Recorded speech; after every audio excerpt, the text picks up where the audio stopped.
bercampur-campur.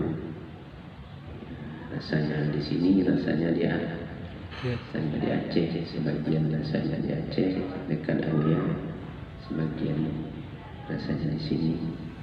Rasanya di sini ingin cepat menyelesaikan apa yang ditugaskan Alia, jadi sudah saya sampaikan ke Biapa. Rasanya di Aceh ingin terus mendampingi Alia agar bisa kita komunikasi dan Alia juga agak tenang sedikit menghadapi tudingan-tudingan yang disampaikan. Namun demikian, kita sama-sama berdoa moga-moga Allah memberikan kemudahan. Karena ini adalah ilmu hak. Yang penting kita bersyukur kepada Allah. Kita punya guru, kita punya ulama saleh, jadi punya murabbi, punya mursyid. Jadi kalaulah kita tidak punya guru, tidak punya orang yang menarik kita seperti katanya Tengku Mawardi tadi, kita cukupkan dengan amal kita. Sungguh kita tidak memahami, kita tertipu, ditipu oleh bayang-bayang, ditipu oleh syaitan, ditipu oleh nafsu. Kita tidak memahami dan tidak pernah tumbuh kesadaran, sehingga kita tidak merasakan penyesalan dan tidak merasa sia-sia waktu kita terus berlalu. Ketika kita punya mursyid, ada yang memberitahu, ada yang menunggu, baik secara zahir maupun secara batin. Jadi kadang kita diingatkan, ini waktu kamu manfaatkan untuk berleha-leha, untuk berfoya-foya, untuk menghayal, untuk melirik kiri kanan, untuk melengong hati. Jadi padahal Allah lagi menyaksikan kamu. Allah di hadapanmu, kamu tidak merasa rugi, tidak merasa malu, tidak merasa sia-sia waktu berlalu. Jangankan di luar salat, di dalam salat pun juga kita ditipu. Jangankan di luar salat, di dalam salat lengongan kita dilalaikan oleh penglihatan zahir, mata kita, akal pikir kita, kemudian hati kita juga melihat yang lain, tidak perlu pada Allah. Itu di dalam salat. Padahal Allah melihat kita, tidak tahu kita muraqabah, tidak tahu kita hak-hak Allah pada waktu, dan kita sudah tidak pernah merasakan ada hak guru pada kita. Jadi hak guru pada waktu kita, pada pemikiran kita, pada tenaga kita, pada keuangan kita, itu kita tidak peduli. Yang kita tahu, nafsu kita puas, segala keinginan kita tercapai, hendak kita terpenuhi, sehingga kita tidak mengingat kalau ini tidak menyambung, kalau kita tidak menyambung, karena ada guru lah. Jadi kita mesti bersyukur. Ada orang yang kita segan, ada yang orang kita takuti, ada orang yang kita sayangi, ada orang yang kita cintai, sehingga dengan ada beliau, ada dia kita ingat, kita menyesal melakukan kesalahan, kita menyesal menyia-nyiakan waktu, kita menyesal menoleh hati kita, pikiran kita kepada selain Allah. Jadi kalau tidak ada, ya berlalu kita dalam kerugian, walaupun kita salah, kita puasa, kita berzakat, apalagi guru-guru misalnya di karya mengajar, tapi mengajar dalam keadaan lalai. Jadi karena ada mursyid, jadi kita keuntungan mengajar itu lebih besar, jadi lebih tinggi makamnya kalau kita memahami ilmu tarekat dan kesufian kita berguru.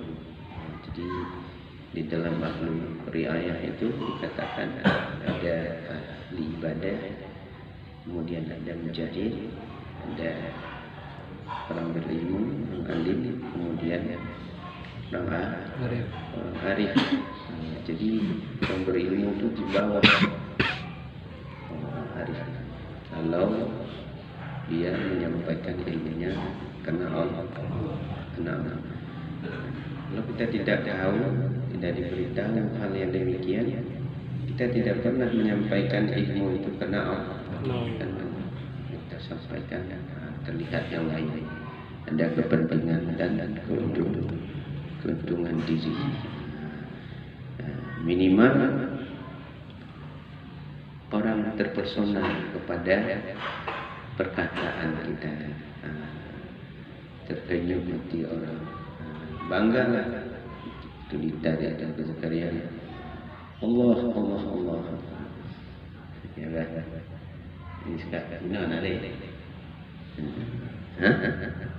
Alhamdulillah tidak ada lagi. Jadi itu bersyukurnya kita punya guru.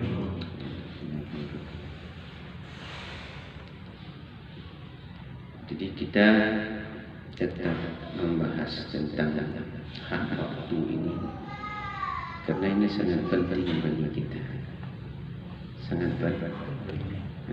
penting hak waktu atau hak Allah pada waktu dan hak Allah dalam waktu. Jadi ini sulit kita untuk mendapatkan hak-hak tersebut atau untuk memenuhi hak Allah pada waktu, sangat sulit. Kalau kita tidak punya bersih, kita tidak punya guru, kita tidak punya bagus. Jangankan untuk mengamalkan, mendengarnya aja baru sekarang. Jangankan untuk mengamalkan, mendengarnya aja baru sekarang. Nah, tentang dulu di pesantren dia. Dulu anak dokter. Jadi kami sudah membahas beberapa kali ada hak waktu dalam waktu, ada hak waktu. Di hak waktu dalam waktu itu bisa diqadha. Jadi misalnya seperti kita terlambat salat subuh, ketiduran yang tidak sengaja, itu bisa kita qadha. Atau puasa kita sakit, itu bisa kita qadha. Itu hak waktu dalam waktu. Kemudian hak Allah pada waktu itu tidak bisa diqadha. Allah pada waktu sekarang itu sekarang, nanti itu yang sudah yang berlalu itu tidak ada lagi, habis hilang. Tidak bisa sekarang. Jadi kalau maka dituntut oleh orang tarikat itu ingat Allah pada setiap nafas. Jika itu tinggal tidak bisa dikata, karena nanti itu nanti. Jadi sekarang kita ingat Allah, dur nanti kita pada Allah. Yang nanti itu untuk yang nanti, yang sekarang itu tidak bisa dikata. Jadi betapa ruginya kita kalau banyak yang sia-sia dari nafas, dari detak jantung, dari menit, dari detik menit yang kita tidak mengingat Allah. Jadi ini baru tahu sekarang, baru kita ada, baru kita ada.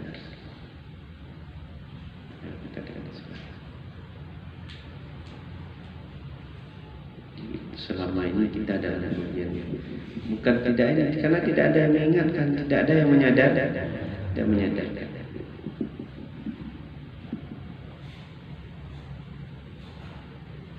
Jadi banyak kita menceritakan yang lain daripada kita mengingat Allah. Macam-macam kita.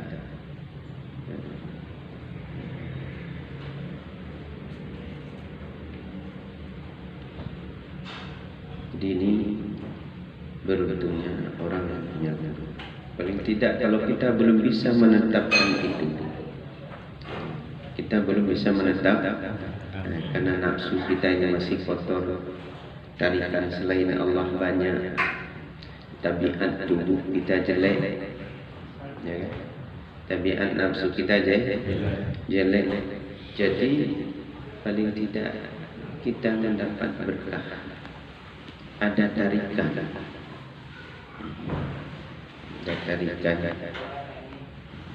dari kebersihan rohani guru.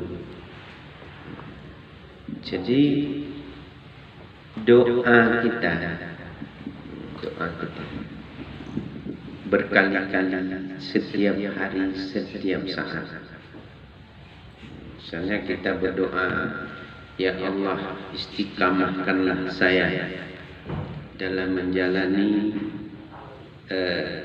perintah-Mu, atau istiqamahkanlah saya untuk mengamalkan apa-apa yang telah aku pahami. Itu tiap saat misalnya kita berdoa. Itu belum tentu dikabulkan Allah. Jadi sekali doa guru tertuju kepada kita, itu cepat Allah kabulkan. Maka ini pentingnya orang berguru, karena doa guru itu dikabulkan oleh Allah. Doa kita bukan Allah tidak adil. Cuma waktu kita berdoa, hati dan pikiran kita kemana-mana. Jadi ada kekasihnya. Allah itu punya kekasih. Sama dengan kita manusia. Jadi seorang pejabat misalnya, dia mempunyai orang terdekat. Kalau kita minta lewat orang tersebut, itu cepat dikasih. Tapi jika kita minta orang yang lain, sama-sama anak buahnya, nah, itu belum tentu dikabul, walaupun sudah berkali-kali. Jadi itu manusia sama manusia. Begitu juga lah Allah. Allah itu punya kasih, seperti yang diceritakan Nabi Irfan, kisah Nabi Musa ketika kaumnya minta hujan sampai 7.000 orang lebih yang meminta, itu tidak dikabulkan oleh Allah. Tapi ketika barkun, ketika barkun meminta tapi tidak meminta, barkun itu tidak meminta, dia bercanda dengan Allah, berjinah-jinah, jadi tidak meminta. Apa katanya? Ya Allah, katanya, hujan itu barang yang tidak ada artinya Pak bagimu. Bukan urusan hujan itu, bukan sesuatu yang besar hujan itu bagimu. Dah turun hujan, bukan diminta ya Allah, ya Allah turunkanlah hujan. Padahal orangnya sudah salat istiqa berkali-kali, ribuan orang. Tapi barkun itu bukan minta hujan, hanya mengatakan hujan itu bukan suatu yang berarti bagi Allah. Kecil hujan itu, tapi Allah berikan. Begitulah doa orang yang dekat kepada Allah. Maka kita cari orang yang dekat kepada Allah. Di ini beruntungnya kita punya orang yang dekat kepada Allah. Jadi itu sebagai pengantar dulu. Nanti kita tambah lagi berbagi pengalaman itu untuk mengurangi kelalaian. Jadi kalau terlalu banyak bercerita yang lain-lain, jadi akan lalai. Jadi kita di dalam menjaga waktu, tadi sudah disampaikan bahwa kita menjaga pada setiap nafas itu wajib bagi kita untuk melatih agar hudur hati kepada Allah. Bukan saja setiap nafas, juga setiap khatar. Jadi khatar, goresan-goresan yang datang itu untuk ingat Allah. Tapi goresan kita ini yang banyak ingat selain Allah. Jadi bagi kita yang sudah bertarikat untuk menggantikan agar khatar itu berubah. Dari awal goresan itu untuk ingat selain Allah, kemudian digantikan ingat kepada Allah. Ingat kepada Allah. Jadi tidak adalah hak Allah pada waktu itu. Jadi semua itu kita lakukan agar kita bersih bercerai dengan Allah. Bersih bercerai dengan Allah, agar senantiasa hati kita itu selalu hudur di hadapan Allah. Kemudian kita juga melupakan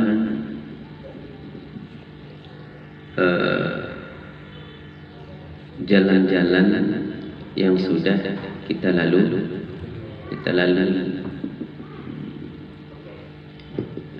Jadi jalan-jalan sudah kita lalui harus kita lupakan. Jadi menghadapkan itu ke seluruhnya. Ingat itu keseluruhannya. Agar kita menggugurkan juga keseluruhannya. Jadi pandangan kita itu ke depan. kita ke depan selalu kita merasa hina untuk kita melihat bekas perbuatan, sifat dan wujud Allah, agar hilang bekas perbuatan, sifat dan wujud kita. Sehingga kita tidak terlena pada makam-makam yang ada pada kita, ilmu, amal, perbuatan baik, apapun yang ada pada kita itu tidak, agar kita melihat itu bekas perbuatan Allah, bekas perbuatan Allah yang berlaku pada kita. Jadi artinya kita sebagai makhluk ini tempat penzahiran coretan-coretan Allah, bukan kita. Jadi kalau sudah seperti itu, baru kita bisa aman pada dua kampung. Untuk kita hadir di depan hadrat Allah. Jadi aman di kampung dunia, juga aman di kampung akhirat. Aman di kampung zahir, juga aman di kampung batin.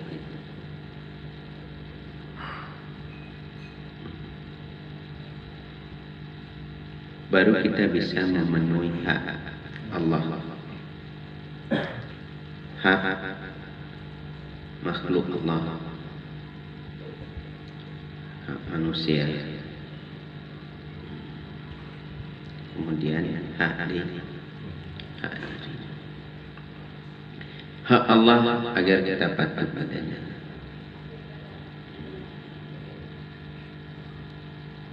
hak manusia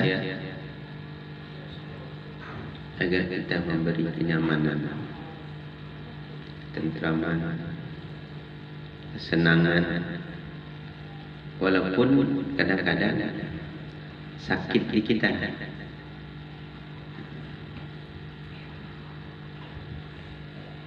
Ini kadang-kadang sakit di orang, senang di kita. Ini yang kita ini karena wujud, karena keakuan, karena anania. Yang penting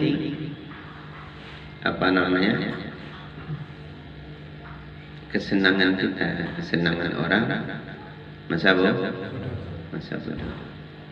Ini misalnya saya terhadap istri saya lah. Yang penting kesenangan saya, walaupun istri saya susah. Saya dengan anak saya juga seperti itu. Yang penting kesenangan saya, walaupun anak saya susah. Jadi itu tidak memenuhi hak manusia.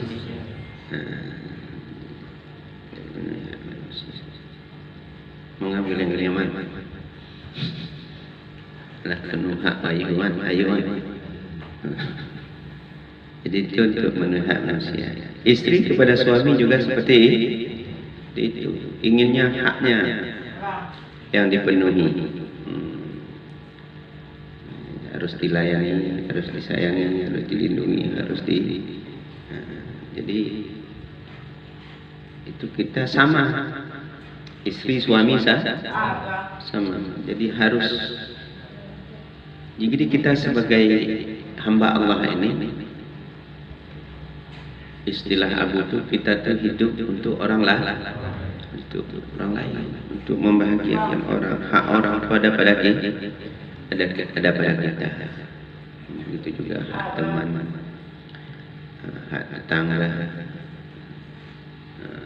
Jadi mengalau pada pantai loh, tengah lama kan tegar. Ntar dulu abang lagi ngaji. Bang Tegar mana? Hah? Bang Tegar aja dulu, ya. Bang Tegar aja dulu. Abang lagi ngaji, ya.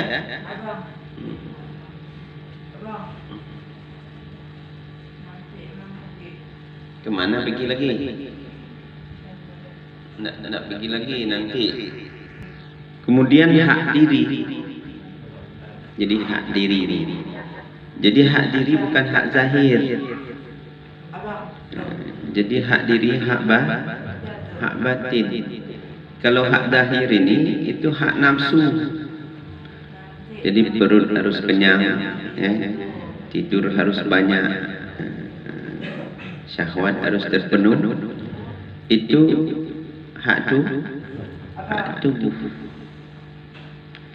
Hak batin ini dia hanya tuntutannya sebenarnya untuk mencintai Allah. Cuma kadang kita karena kita terpengaruh memenuhi hak zahir, jadi hak batin itu kita sia-siakan, kita tinggalkan.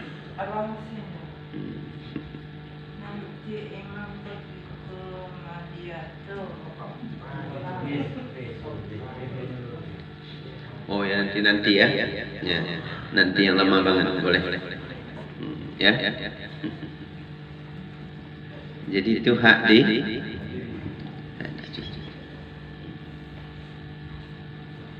Jadi maka kita jangan terhenti pada apa yang kita lakukan telah berhasil kita capai.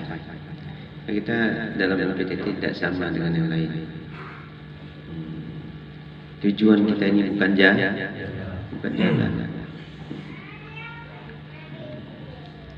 Oh begini. Saya sudah datang, saya belum hadir jalani 3 kali. Saya sudah dibawa ke Baitul Ma'mur, tawaf di sana. Itu enggak ada.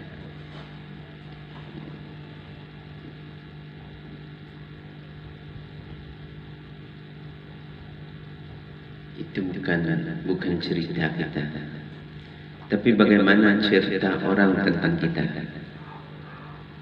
Bukan cerita kita tentang kita, tapi bagaimana cerita orang. Kalau ada 10 orang, 9 menceritakan kita tidak baik, berarti kita tidak baik. Kalau ada 10 orang, 6 menceritakan kita baik, ada kebaikan. Ini 9 orang, 10 orang, 9 benci sama kita. Berarti ada yang keliru tentang kita.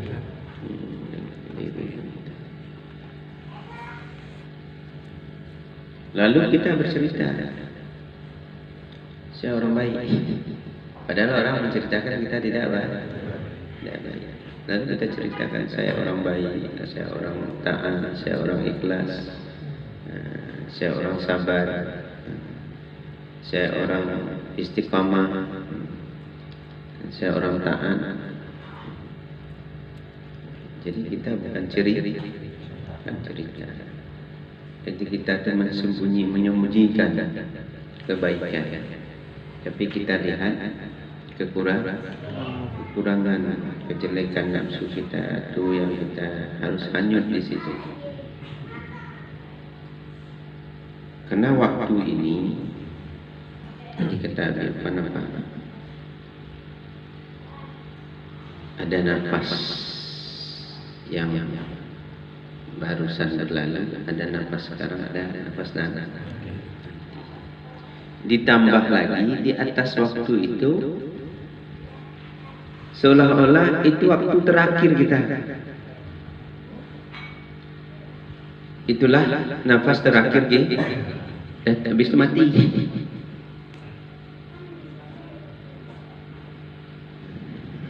Jadi kalau mati dalam keakuan, aku dalam perasaan keakuan, kesenangan, gembira, takjub pada diri sendiri. sombong, angkuh di hadapan Allah, takjub pada keberhasilan.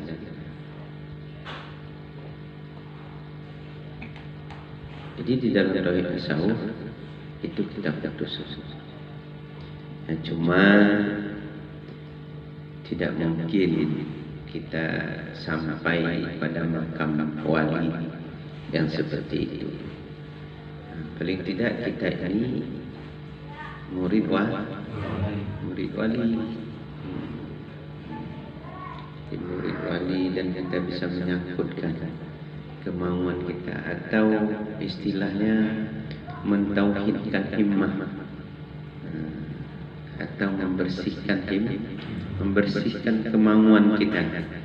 Tidak ada tujuan kita yang lain selain Allah, hanya ridha Allah saja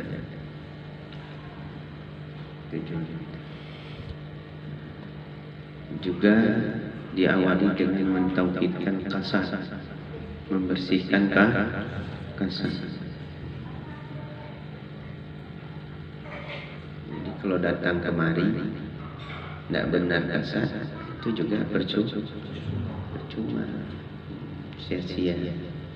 Jadi kita kemari, kita ingin dekat pada Allah, ingin mengharapkan ridha Allah, bukan hanya kumpul-kumpul makan, bercerita, karena di rumah apa namanya BT, di rumah apa sunduk itu bahasa Aceh, sunduk je lah. Sunduk manjur, sunduk di rumah wali aja lah. Tapi hadir kemari bukan karena sunduk di rumah, bukan karena sunduk di rumah. Tapi kita ingin sama-sama untuk merubah tabiat badan, merubah tabiat nafsu, juga merubah akhlak nafsu kita, untuk kita sama-sama hudur di hadapan Allah.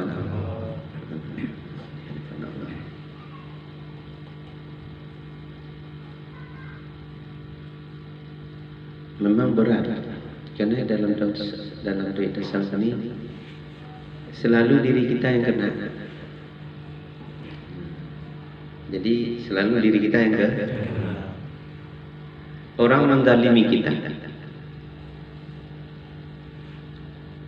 itu harus kita jadikan pelajaran.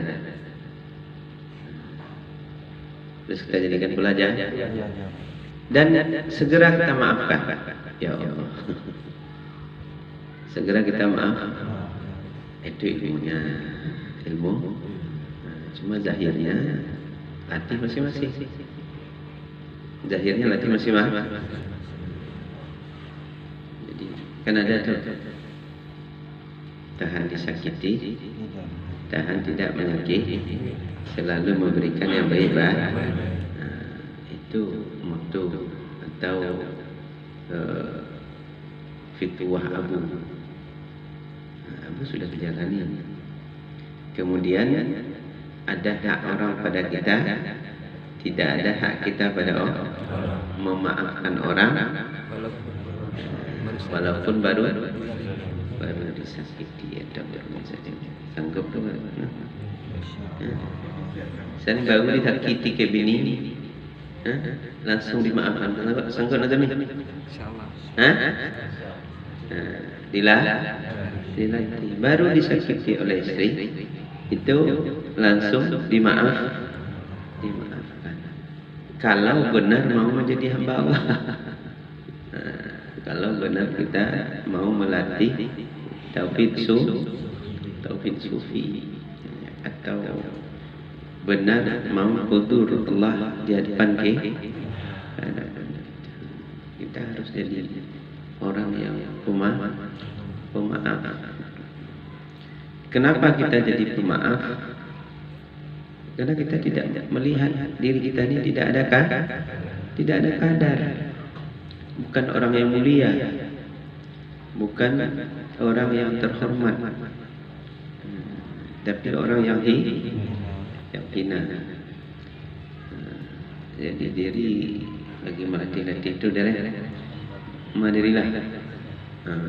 Diri lagi melatih-latih jadi hamba yang jadi hamba yang hina. Berat memang. Itu berat. Tapi paling tidak ada tempat kita menyangkutkan ke siapa.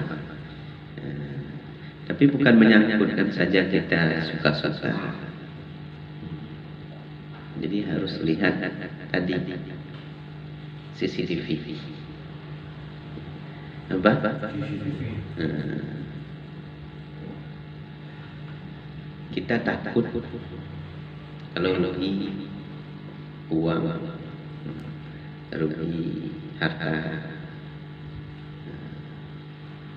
atau misalnya rugi nggak keundangan, ya kan?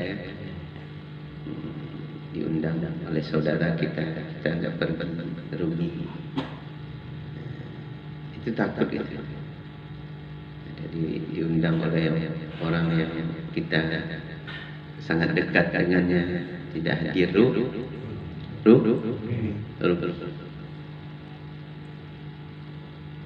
tapi kita tidak takut kalau diundang salat, tapi kita nggak salat. Jadi beda. Alah takut. Sudah tak? Sudah takut. Kapan kita takut? Walaupun belum terlalu takut, tapi paling tidak sudah terasa penyesalan ketika kita meninggalkan. Ini hidayah yang harus kita kejar terus. Harus kita kejar terus.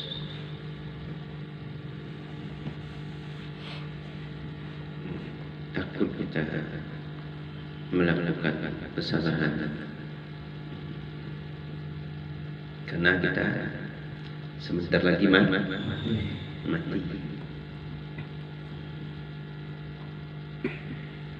Di saat kita melakukan kesalahan, itu nafas terakhir kita. Nafas terakhir.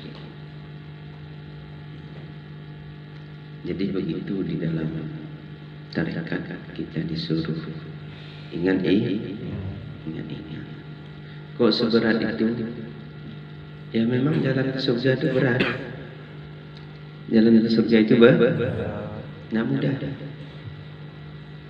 Yang mudah itu jalan neraka. Jalan neraka tinggal mabuk-mabuk, senang-senang, murah-murah, enjoy, poya-poya. Pokoknya kesenangan itu. Tapi ke jalan surga itu berat. Harus bangun tengah malam, harus bersedekah, harus menyantuni. Kita mencari duit orang yang menikmati, kita yang punya mobil orang yang naik, kita punya rumah orang yang kita yang beli beras orang yang makan. Itu jalan surga. Jadi kalau jalan neraka ada. Jadi mau ke surga apa neraka? Makanya Panglima Umar begadang-gadang malam dia malam untuk mendapatkan surga. Insyaallah dapat. Jadi walaupun kita payah-payah, yang penting kasar kita benar, kemudian kita ikhlas melakukan itu, dan kita berhajat kepada Allah istiqamahkan. Jadi insyaallah kita dekat dengan cahaya surga, dan paling tidak dekat dengan cahaya guru kita. Itu pengantar kedua.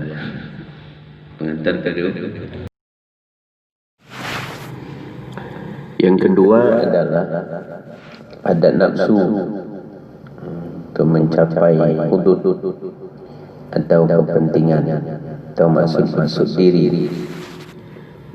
Jadi itu adalah yang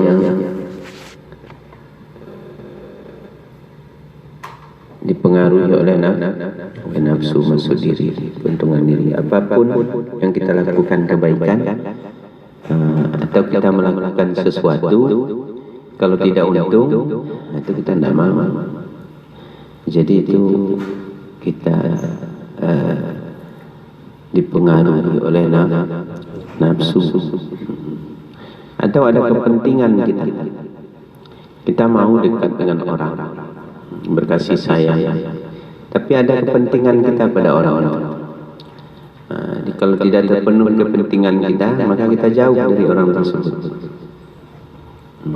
Jadi orang-orang seperti ini juga akan terus dikuasai oleh nafsu, hingga dia tidak dapat beramal dengan ikhlas. Jadi tidak dapat orang ini beramal dengan ikhlas kalau dia dikuasai oleh selalu mencari keuntungan. Sekecil apapun yang dilakukan harus ada keuntungan. Pengen disebut, dipuji, disanjung-sanjung, dimuliakan. Jadi itu di bawah kendali tidak dapat ikhlas. Maka dia tidak dapat mengamalkan tarekat yang baik. Jadi orang ini tidak dapat mengamalkan tarekat, walaupun pengakuan sudah berulang macam. Kemudian yang ketiga, menyangkutkan hati kepada selain Allah. Jadi yang teringatnya hanya selain Allah. Kepentingan dia, masa depan ini. Kemudian dia panjang angan-angan, kerlingan hati kepada selain Allah. Jadi terlihat makam-makam yang dilaluinya. Jadi makam-makamnya terlihat. Sudah dapat ini, sudah dapat ini, macam-macam. Kemudian menganggap dia orang yang alim, berilmu lebih dari orang lain, ataupun dia pengamal yang istiqamah, atau dia sudah mempunyai hal, sudah datang awal-awal ke batinnya, dia sudah kasyaf, serta pekerjaan sehari-hari dia tidak dapat berkumpul dengan Allah. Dia tidak dapat berkumpul. Tadi yang saya katakan bersih, bercerai itu tidak dapat. Kemudian rusak gugur hatinya karena ada selain Allah dalam pandangannya. Maka dia tidak dapat berhakikat yang baik. Maka cahaya Allah itu tidak pernah dia dapat. Karena yang terlihat hanya makam-makamnya. Hanya cahaya perasaan makamnya saja, perasaan dia, tapi bukan cahaya Allah, bukan cahaya Allah. Kemudian yang keempat, dia tidak dapat mentajridkan syuhud, Allah yang menyaksikan dirinya dengan dirinya setelah dia fana di dalam wujud Allah, maka dia tidak dapat bermakrifat dengan baik. Jadi dia tidak dapat memutuskan itu. Jadi melihat Allah yang menyaksikan. Tapi yang menyaksikan siapa? Dia. Bukan Allah. Bukan Allah. Yang fana dia. Bukan dia difanakan Allah. Difanakan dirinya. Ambo waktu panal ada tandu dah lima. Jadi cerita panal. Padahal hayalah, bukan panal. Ambo waktu panal dua suwe, baputa mo. Dia tekabah. Kalau gelayang itu menghayal. Jadi orang fana itu dia nggak tahu, hilang dia dalam berperbuatan. Jadi terlihat ya semuanya bekas perbuatan Allah. Jadi orang ini tidak dapat bermakrifat. Kita boleh saja mendapatkan ilmu. Ini peringatan aku ya, keras ini memang. Boleh saja mendapatkan ilmu, baik ilmu syariat, ilmu tarekat, ilmu hakikat. Ini perlu disimak. Kita boleh saja mendapatkan ilmu syariat, tarekat, hakikat dan makrifat dan mengamalkannya. Boleh kita mendapatkan ilmu syariat, ilmu tarekat, ilmu hakikat, dan kita amalkan. Lalu kita dakwahkan, menyampaikan kepada orang bahwa syariat itu ini, tarekat itu ini, hakikat ini, makrifat itu seperti ini. Kalau kita mau berabidah itu seperti ini, ada berguru seperti ini. Dapat kita cerita dan memahami apa yang kita sampaikan. Akan tetapi, ini kata Abu, kalau penyakit-penyakit yang tadi di atas belum dapat kita hilangkan, kita jauh dari diri kita, maka nur Allah, yaitu hakikat dan makrifat, dan nur Muhammad, yaitu syariat dan tarekat, belum kita dapati. Maka cahaya keberadaan Allah dan Rasul dan syahadah kita untuk keduanya belum dikira baik. Jadi jangankan yang lain, syahadah kita, artinya kita mengakui sebagai hamba Allah dan umat Rasulullah, belum dapat baik. Kalau penyakit yang empat tadi belum bersih, apa yang harus kita akui? Kita mengatakan asyhadu an la ilaha illallah, bersaksi bahwa tidak ada ilah yang disembah dengan sebenar-benarnya melainkan Allah. Itu tidak dapat pada. Kalau penyakit nafsu atau kita bersaksi Rasulullah itu utusan, yang tidak dapat, tidak bisa kita mendapatkan itu. Apalagi menjalani rohani. Kalau penyakit yang tadi tabiat nafsu, tabiat badan, adat nafsu, sangkutan hati, atau merasakan Allah, menyaksikan atau mentajrikan. Apakah Anda paham apa yang dituliskan di dalam makalah ini? Jadi ya insyaallah Allah beribah agar kita, Allah merubah kita. Nah, tabiatnya sulit merubahnya. Iya hari ini, besok dah lain. Malam ini ya, besok di belakang dah menurut kita. Ya wali, ya bang, ya mama. Besok sudahlah, lain. Kalau belum, tanyakan pada ahlinya. Jadi kalau belum bisa, kita tanyakan kepada ahlinya, kepada Abuya. Karena penyakit-penyakit ini penyebab terhijab Allah dan Rasul dalam pandangan kita. Jadi terhijab kita dengan Allah dan Rasul. Maka kita tidak dapat atau kita dapat dipengaruhi oleh syaitan dan hawa nafsu. Dimudah syaitan itu mempengaruhi kita, dan nafsu juga menarik kita dalam menempuh kehidupan, baik di rumah tangga, masyarakat, dan di mana saja kita berada. Jadi kalau kita memperturutkan yang empat tadi, maka kita di bawah kendali syaitan dan jadi kita di dalam rumah tangga kita tidak bisa baik, apalagi di masyarakat, apalagi bergaul dengan yang lain. Kita bergaul dengan keluarga saja tidak bisa karena dipengaruhi oleh wujud, oleh keakuan, oleh kebiasaan tabiat kita. tabiat-tabiat badan atau adat-adat nafsu. Kadang-kadang bisa baik. Apalagi dengan orang lain. Jadi mungkin ini makalah terakhir yang malam ini, terakhir nanti malam ini yang saya bacakan karena sudah 3 kali ya. Yang ketiga.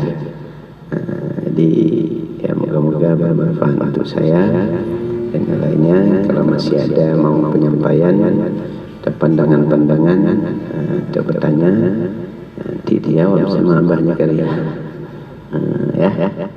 Lebih kurang saya mohon maaf. Assalamualaikum warahmatullahi wabarakatuh.